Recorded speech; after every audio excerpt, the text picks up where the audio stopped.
প্রয়োজনটা ফুরিয়ে গেলে আর কেউ কারো আসসালামু আলাইকুম বন্ধুরা, সবাই কেমন আছেন? আলহামদুলিল্লাহ, আমিও ভালো আছি।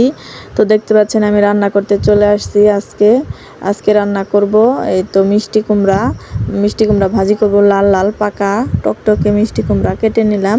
আর এই যে দেখতে পাচ্ছেন এগুলা হচ্ছে কচু দিয়ে আজকে অন্যরকম একটা রেসিপি তৈরি করব। তো এই কচুগুলা ইলিশ মাছ দিয়ে রান্না করলে অনেক মজা লাগে। আজকে আমি মাছ দিয়ে রান্না করব না, কচুটা ভুনা করব, সেভাবে কেটে নিলাম। তো এখন আমি আগে মিষ্টি কুমড়াটা ভাজি করে নিব। মিষ্টি কুমড়া কেটে ধুয়ে পরিষ্কার করে নিচ্ছি।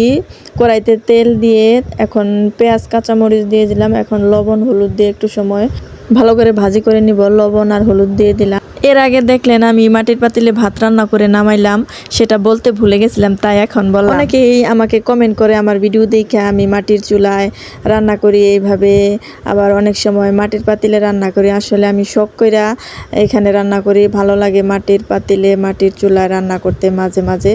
আর আমরা গ্রামের মানুষ, আমাদের গ্রামে অনেকেই মাটির চুলায়ও রান্না করে, আবার গ্যাসে রাইস কুকারেও রান্না করে।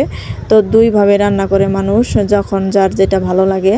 তো আমরাও আমাদের সুবিধা অনুযায়ী আমরা আমাদের রান্নাবান্না যখন যাই করি, সুবিধা অনুযায়ী যখন দেখি বেশি তাড়াহুড়া তখন আমরা ঘরের ভিতরে গ্যাস রাইস কুকারের ব্যবস্থা আছে সেখানে করি। আবার যখন একটু সময় থাকে তখন আমরা বাহিরে এইভাবে রান্না করি। আমার এই যে এখন এই চুলাতে আমি রান্না করতেছি, এই চুলাটা আমার আগে ছিল না। আমি যখন থেকে ভিডিও করা শুরু করেছি তখন এই চুলাটা বানাইয়া তারপর এখানে আমি রান্না করি। আগে আমি ঘরের ভিতরে গ্যাসের চুলাই বেশি রান্না করতাম। তো ভিডিও করলে বাহিরে খোলা জায়গায় রান্না করতে বেশি ভালো হয় ঘরের ভিতরের চাইতে, তাই আমি এইভাবে রান্না করি। আর এই তো আমার কচুগুলো আমি লবণ হলুদ দিয়ে ভালো করে মাখিয়ে প্রথমে ভাজি করে নিলাম। এখন আমি ভুনা করব।